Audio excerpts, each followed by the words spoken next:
In this chapter, we're going to be digging into the specific editing challenges I had on the Assurance. This will be a great way to see some of these concepts in action in a real world situation. Now, we're going to start in the next tutorial, which actually won't be a tutorial at all. It will be the rough cut of the first version of the Assurance. And, when I say rough, I mean that it will be a very rough cut. It's probably more like an assembly edit because it's very unpolished.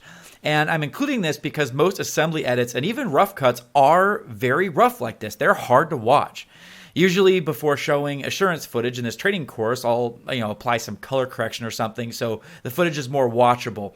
But I didn't do that in the rough cut, and I'm not going to do that here because I want you to get a feel for just how rough this actually is.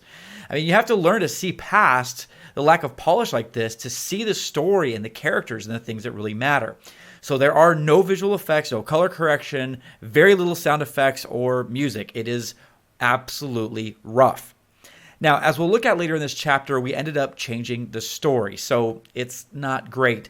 But as you watch it, try to figure out what is working or what could work.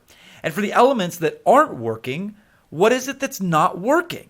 It's really easy to toss something aside and just say, it's not any good. And that's fine for other people that aren't filmmakers. But as an editor, that's not good enough. You have to know why something is working or isn't working and what can specifically be done to fix it.